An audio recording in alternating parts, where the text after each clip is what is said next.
Good day, my name is Chantal Porter and I live in Durban, KwaZulu-Natal in South Africa. I teach foundation phase in the morning by homeschooling my two children. One is in grade RR and the other one in grade 1. I also lecture at a higher education private sector design college in the afternoon. This is a video to capture and reflect on my learning from the Practices and Policy Development B module. This report specifically aims to express my understanding of the significance of large-scale data sets. Data literacy is the ability to read and analyze captured data and be able to make sense of it. Data sets usually begin with surveys or questionnaires carried out by larger organizations, private or governmental, allowing the true and relevant input of participants to be captured. This captured data feeds into a data set, usually in the form of a spreadsheet, generally captured characteristics, features in the rows and the years or periods of time being captured in the columns. The data set is raw and not yet analyzed data that needs to be sorted and refined to create valid and informed statistics. All educational stakeholders need to be able to read and analyze data. According to an Australian organization called Data to the People, the following benefits are achieved with stakeholders with data literacy. Insight. This provides stakeholders with their own personal understanding of data and the issues or results. Action. With the use of solid data, steps can be taken. Trust. This builds trust between stakeholders. Clarity creates clarity by allowing planning for the future. Equity, stakeholders are able to anticipate learning needs. Edge, stakeholders are able to make decisions and choices or plans to get ahead. Without being able to read or analyze data, a stakeholder will not be making informed decisions with confidence. According to Gamma and Mandanich, in order to build a capacity of data literacy with all educational stakeholders, sufficient training on data literacy should be provided and attended by all. Training all educational stakeholders in data literacy is the only way to allow for successful shaping of decisions with confidence for the future in the aim to provide and achieve quality education in South Africa. Exposure to large data sets in this module has made me aware of the lack of open data sets available in South Africa.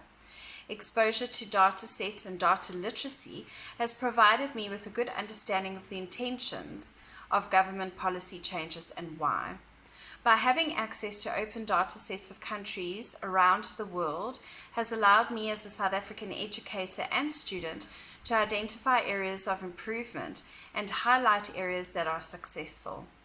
Referring to the TALIS 2018 results for South Africa, it was reported that only 38% of teachers in schools encourage the use of ICT by students, even though it is made available by the schools and government. I would like to develop this identified issue in my own area of teaching and improve and make use of the ICT available. Exposure to large-scale data sets has allowed me to expand my knowledge, provided me with new insight, new understanding, new ideas, and allowed further understanding of the possibility of change. World Bank database is my preferred database to utilize and used in conjunction with StatPlanet repository tool. The open data sets collected by World Bank can be visualized by using the StatPlanet repository tool to create graphs. Many participating countries with captured data all the way back to 1970, allowing a good understanding of the trends that are created when visualizing the data to current times. StatPlanet repository tool also allows you to compare data from different countries relating to a topic and visually capture this comparison in a graph. I found this extremely helpful when preparing a data comparison report between Botswana and Lesotho in search for quality education.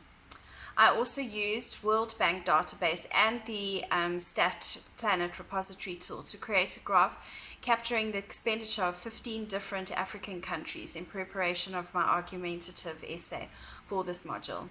I would most definitely utilize this database and repository tool again in future, mainly because the data sets cover a variety of topics and information available, focusing on education in many countries around the world. By making use of this database and repository tool, I'm able to create graphs from collected data, making comparisons, and then calculating statistics to make sense of the information. I foresee myself using both in my dissertation.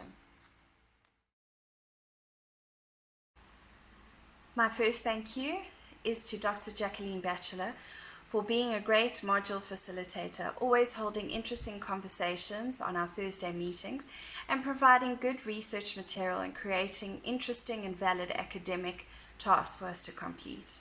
My next thank you is to Professor Duan van der Westhuizen for always being an awesome and engaged program coordinator by keeping us informed, sharing posts of interest to expand our knowledge and thinking, and always ensuring that we as students are treated fairly and all decisions made are made in the best interest of our students. To Justice and Nico, thank you for your constructive feedback received in this module with regards to tasks and journal entries. Your patience and time is very much appreciated in my learning journey. Yanni, Matt, and Tendai, my support group, I would really like to thank these three fellow master students for their support and friendship through this module. Matt in particular for always correcting my WhatsApp typos and sending quirky jokes to keep things real and fun during those stressful times.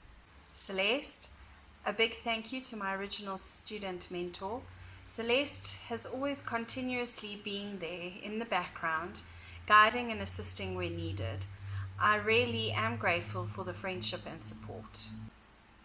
And Gail, also a student mentor at the start of my master's program journey, and now to remain as my best friend, offering support to handle and conquer life in general. She also reminds me to keep things real and let things go when I need to. You are inspiration to me, Gail.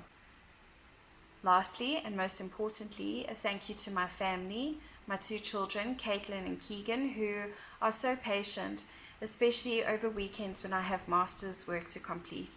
They never complain when I have to leave to work in my studio and always welcome me home with open arms and lots of hugs and kisses. And to my husband and BFF, a very special thank you for never complaining about my time away from the family, for always looking after our children when I have work to complete and always making an effort to show interest in my learning.